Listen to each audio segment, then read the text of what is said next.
నమస్తే, welcome to Suman TV. మనకి ఈ నెల 13వ తేదీన భోగి పండగ, అలాగే పుష్య పూర్ణిమ. సో 110 సంవత్సరాలకు ఒక ప్రత్యేకమైన తిథి ఆ రోజు ఉంది. అండ్ అలాగే దీంతో పాటు తెలిసి తెలియక చేసిన తప్పులు, అలాగే గత జన్మలో చేసిన పాపాలకి పరిహారాలని, ఆ రోజు యొక్క తిథి యొక్క విశిష్టతను తెలియజేసేందుకు ఇవాళ మనతో పాటు ఉన్నారు ప్రముఖ జ్యోతిష్య పండితులు బ్రహ్మశ్రీ నందిపట్ల శ్రీహరి శర్మ గురువు గారు. మరి వారితో మాట్లాడి ఆ రోజు చేయాల్సిన పరిహారాల గురించి తెలుసుకునే ప్రయత్నం చేద్దాం. గురువు గారు నమస్కారం. వాగర్థావివ సంపృక్తౌ వాగర్థ ప్రతిపత్తయే జగతః పితరౌ వందే పార్వతీ పరమేశ్వరౌ. సదాశివసమారంభాం శంకరాచార్య మధ్యమాం అస్మదాచార్య పర్యంతం వందే గురు పరంపరాం. ఆదిత్యాయ చ సోమాయ మంగళాయ బుధాయ చ గురుశుక్ర శనిభ్యశ్చ రాహవే కేతవే నమః.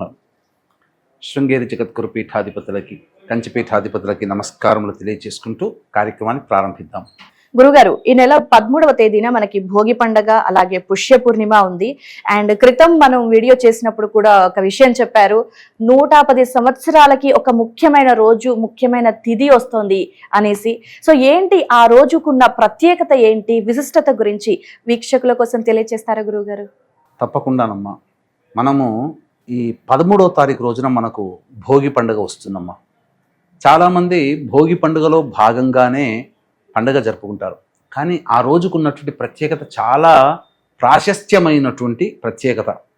ఎందుకంటే నేను గత 2 రోజుల క్రితము ఈ యొక్క మనం వీడియో చేశాం కదా, అప్పటికే చాలా ఇన్ఫర్మేషన్ గ్యాదర్ చేశాను. అంటే దాదాపుగా 1940వ సంవత్సరం నుంచి 2050 సంవత్సరం వరకు ఉన్నటువంటి పంచాంగాలు గణన అంతా చేస్తే ఇలాంటి రోజు మనకు ఈ భోగి రోజున 13వ తారీఖు సోమవారం రోజున వచ్చే రోజు మనకు ఆ 110 సంవత్సరాల్లో అసలు లేనే లేదని చెప్పవచ్చమ్మా. కాబట్టి ఏంటంటే పుష్యమాసం, పౌర్ణమి తిథి, అలాగే సోమవారము, ఆరుద్ర నక్షత్రము, మరియు పౌర్ణమి రాత్రి వరకు, సూర్యోదయం నుంచి మళ్ళీ మధ్యరాత్రి వరకు కూడా ఉన్నటువంటిది. నేను రీసెర్చ్ చేసిన దాంట్లో ఈ పౌర్ణమి తిథి సోమవారములు కలిసి వచ్చినవి 2050వ సంవత్సరం వరకు దాదాపు 18 ఉన్నాయి. తర్వాత ఈ సంబంధించినటువంటి పౌర్ణమి తిథి, సోమవారము, ఆరుద్ర నక్షత్రములు కలిసి వచ్చినవి 3 ఉన్నాయి. అయితే అందులో ఏంటివి, 31 డిసెంబర్ 1991 ఆ రోజున మృగశిర నక్షత్రం 9:20 వరకు ఉంది. సోమవారం రోజున 9:20 తర్వాత ఆరుద్ర నక్షత్రం వచ్చింది. పౌర్ణమి ఉంది, మధ్యరాత్రి వరకు ఉంది పౌర్ణమి. కానీ సూర్యోదయానికి మృగశిర నక్షత్రం ఉంది, సాయంత్రానికి మాత్రమే ఆరుద్ర ఉంది. కాబట్టి అది కౌంట్లో కాదు. తర్వాత మళ్ళీ 12/1/1998 రోజున పౌర్ణమి రాత్రి 10:48 వరకు, ఆరుద్ర నక్షత్రం ఉదయం 7:42 వరకే ఉంది. తక్కువ సమయం ఉంది. మళ్ళీ తర్వాత 6/1/1942 పౌర్ణమి మధ్యాహ్నం 1:41 వరకు, ఆరుద్ర 11:44 వరకు ఉంది. అంటే పౌర్ణమి రాత్రిపూట కూడా లేదు. కానీ 13 జనవరి ఈ సంవత్సరం 2025వ సంవత్సరంలో పౌర్ణమి తిథి పూర్తిగా ఉంది. నిశిరాత్రి వరకు, మధ్యరాత్రి 3 తెల్లవారుజామున 4 గంటల వరకు ఈ 13వ తారీఖు రోజున తెల్లారితే 14 గణంగా 4 గంటల చిల్లర వరకు కూడా పౌర్ణమి తిథి ఉంది. అంటే ఉదయం నుంచి, సూర్యోదయం నుంచి రాత్రి మొత్తం పౌర్ణమి తిథి.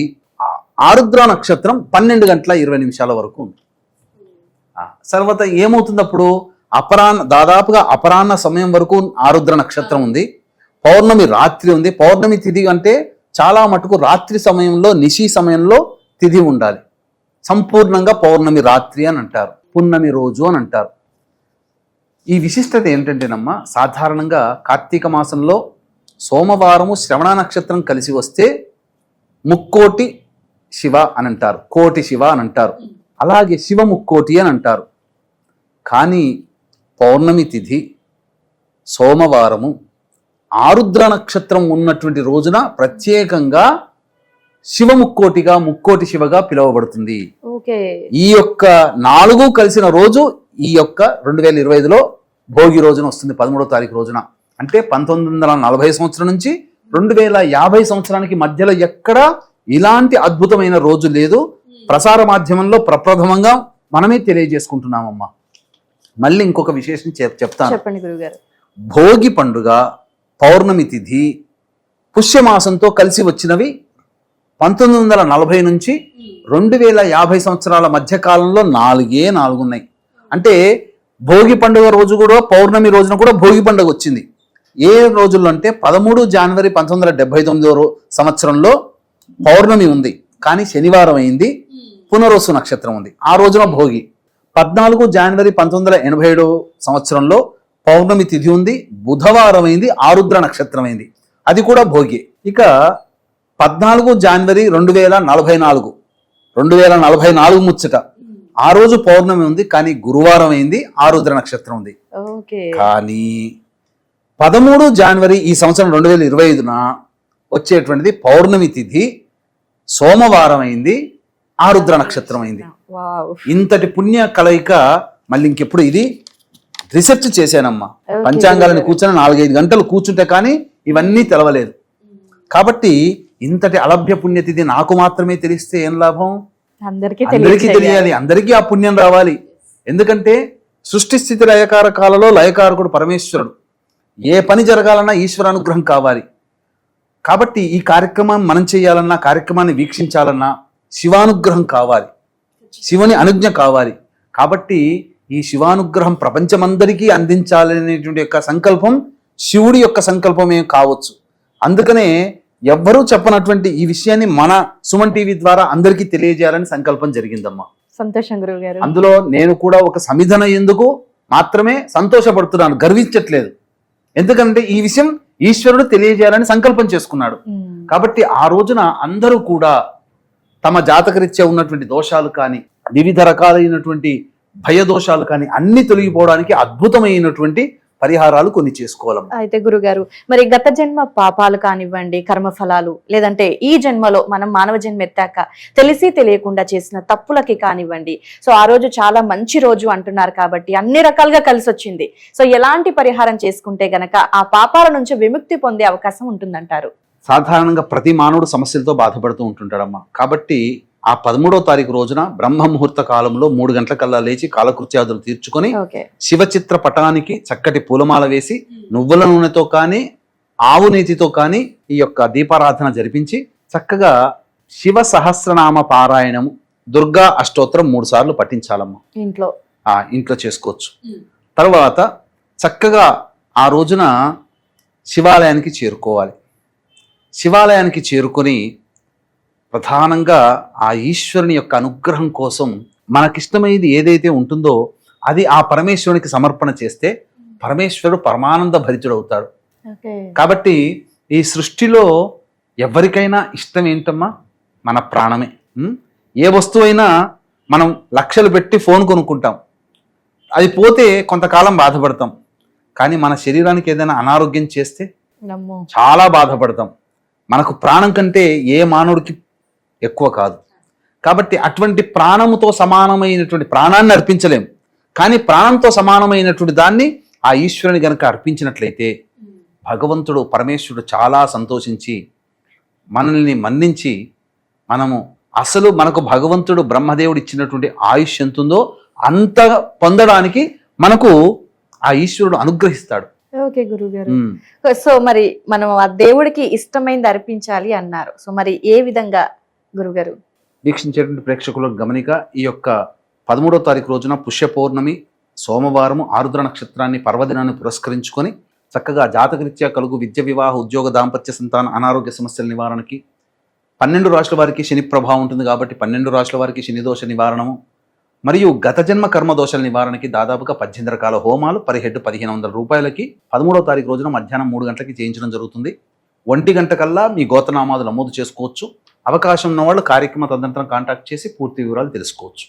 ఇక మనకు ప్రాణంతో సమానమైనటువంటిది అన్నము. ఎందుకనంటే చంద్రమండలంలో ఉన్నటువంటి ఆత్మలన్నీ ఆత్మ వర్షం రూపంలో వర్షంలో చేరి ఆ వర్షము భూమి లోపలికి చేరి ఆ భూమి ద్వారా పండినటువంటి వరి అన్నములో నిక్షిప్తమైపోతుంది. వరి అనగా బియ్యంలో నిక్షిప్తమవుతుంది. ఆ బియ్యమును తిన్నటువంటి పురుషుడి యొక్క శరీరములో ఆ శరీరానికి చేరుకొని అది మజ్జగా మారి తదనంతరం కణముగా మారి ఆ కణము స్త్రీ గర్భంలోకి ప్రవేశం చేసి అక్కడ అండము ఫలదీకరణం చెంది శిశువు జన్మిస్తారు. అంటే మనిషి పుట్టుకకి కారణం అన్నమే. కలియుగే అన్నగత ప్రాణః.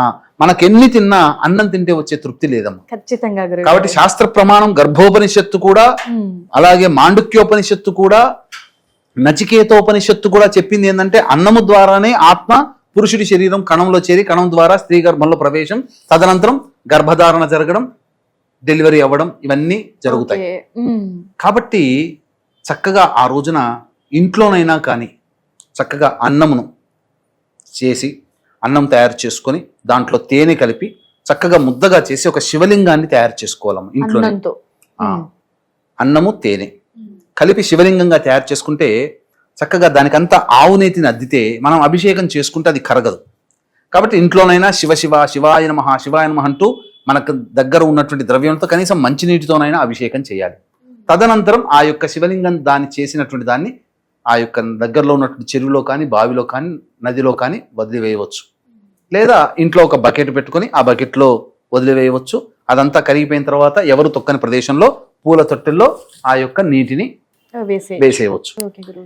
ఆ ఇంట్లో చేసుకోలేము అనుకున్నటువంటి వాళ్ళు చక్కగా శివాలయానికి చేరుకుంటే, శివాలయంలో గర్భాలయం ఉంటుంది కానీ బాహ్యంలో బాహ్య దేవాలయం కూడా ఉంటుంది, శివలింగం.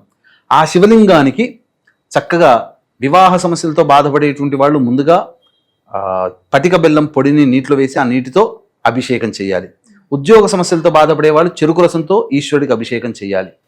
సంతాన సమస్యలతో బాధపడే వాళ్ళు పంచామృతాలతో అభిషేకం చేయాలి. తదనంతరం ఆ గంజి వార్చినటువంటి అన్నాన్ని పొలుసులుగా మల్లెపూలులాగా ఉంటుంది, గోరువెచ్చగా ఉన్న దాన్ని పట్టుకొని శివ శివ శివాయ నమః శివాయ నమః లేదా శివ శివ శివ శివ అనుకుంటూ ఆ ఈశ్వరునికి అభిషేకం చేసి ఆ వచ్చినటువంటి అన్నాన్ని కుటుంబ సభ్యులందరూ కూడా ఆ రోజు భోజనం చేయవచ్చు, తీసుకొని ప్రసాదంగా తీసుకోవచ్చు, లేదా అనాథలకి పంచవచ్చు. ఆ అర్చన జరిపించి తుమ్మి పూలతో అర్చన చేయాలి. వివాహం కావాల్సినటువంటి వాళ్ళకి అభిషేకం చెప్పాను కదా, గన్నేరు పూలు లేదా మల్లెపూలతో అర్చన చేయాలి. ఉద్యోగ సమస్యలతో బాధపడేటువంటి వాళ్ళు ఎర్ర జిల్లేడు పుష్పాలతో అర్చన చేయాలి. అలాగే సాధారణంగా సమస్యలతో బాధపడేటువంటి వాళ్ళు నందివర్ధనం పూలతో అర్చన చేయవచ్చు. ఇక ముఖ్యంగా లక్ష్మీ పరంగా అంటే వ్యాపారంగా లేదా ఆర్థికపరమైన సమస్యలతో బాధపడే వాళ్ళు విభూతిని కలిపి ఆ నీటితో అభిషేకం చేసి తర్వాత అన్నాభిషేకం చేసి తదనంతరం మారేడు పుష్ప దళాలతో అర్చన చేయాలి. ఈ విధంగా చేసి స్వామికి చక్కగా నివేదన చేసుకుంటే, శని సమస్యలతో బాధపడేటువంటి వాళ్ళు ముందుగా నల్ల నువ్వుల నూనెతో అభిషేకం చేసి తదనంతరం అన్నాభిషేకం చేయాలి శివయ్యకి. ఇవన్నీ ఇలా ఈ రకమైనటువంటి సమస్యలతో బాధపడేటువంటి వాళ్ళు ఈ విధంగా చేయొచ్చు. గత జన్మ కర్మ దోషాలు తొలగిపోవాలి అని అంటే ఆవ నూనెతో ఈశ్వరుడికి అభిషేకం చేయాలి. తర్వాత తుమ్మి పూలు అర్చన చేయాలి. పల్లెటూళ్ళలో తుమ్మి చెట్లు చాలా ఉంటాయి. అంటే మన కాలి మడిమ ఎలా ఆకారం ఉంటుందో అలా తుమ్మి పువ్వు ఉంటుంది, చిన్నగా ఉంటుంది, ఇంతే ఉంటుందమ్మా. చాలా జాగ్రత్తగా పట్టుకొని స్వామికి పెట్టాలి.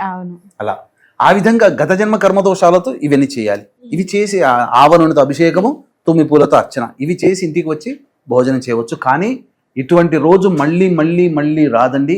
ఈ యొక్క అద్భుతమైనటువంటి అలభ్య పుణ్యతిథి సంబంధించినటువంటి విషయాన్ని మీకు చుట్టుపక్కల ఉన్నటువంటి బంధువులకి, స్నేహితులకి ఈ వీడియో షేర్ చేయండి, సేవ్ చేసుకొని పెట్టుకోండి.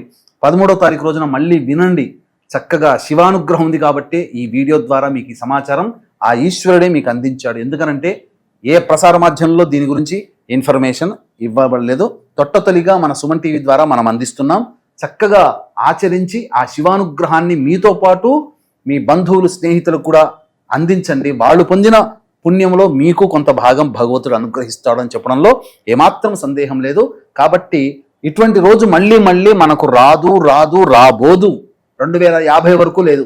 2050 తర్వాత బతికున్న వాళ్ళ యొక్క జీవితంలో అప్పటి ముచ్చట అప్పుడు చూసుకుందాం. కానీ 2050 వరకు ఇటువంటిది లేదు.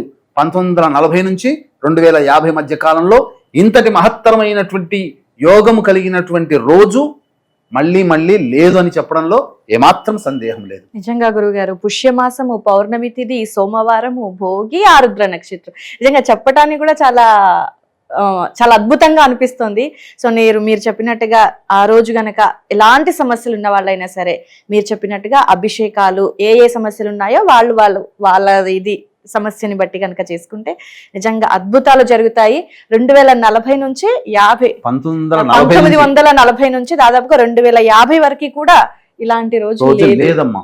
శాస్త్ర ప్రమాణంగా పరిశీలన చేసి రీసెర్చ్ చేసినటువంటి మనం చెప్పవచ్చు, ఎవరైనా మనం దీన్ని నిర్ధారించుకోవచ్చు అమ్మా, చూసి డేట్స్ ప్రకారం చూసి. నిజంగా మీరు చెప్తుంటే నాకు కూడా ఎప్పుడెప్పుడు ఆ రోజు వస్తుందా, ఎప్పుడెప్పుడు అభిషేకం చేద్దామా అనిపిస్తుంది. సో సుమన్ టీవీ వీక్షకులు కూడా చూసేవాళ్ళు నిజంగా శివానుగ్రహం గురువు ద్వారా మీ దాకా వచ్చింది వీడియో అంటే నిజంగా అనుగ్రహం ఉన్నట్టే. సో ఖచ్చితంగా మీరు కూడా గురువు గారు చెప్పిన పరిహారాన్ని పాటించండి. చాలా చక్కటి విశ్లేషణ గురువు గారు, చాలా అద్భుతమైనటువంటి విశిష్టత గురించి తెలియజేశారు. ధన్యవాదాలు గురువు గారు. అలాగే ఆ రోజున మన పీఠ మాధ్యంలో జరిగేటువంటి 13వ తారీఖు రోజున జరిగే సర్వదోష నివారణ పూజల హోమాల్లో కూడా మీ గోత్రనామాలు కూడా నమోదు చేసుకోవచ్చు అని తెలియజేస్తూ, సర్వం శ్రీ ఉమామహేశ్వర పరబ్రహ్మార్పణమస్తు.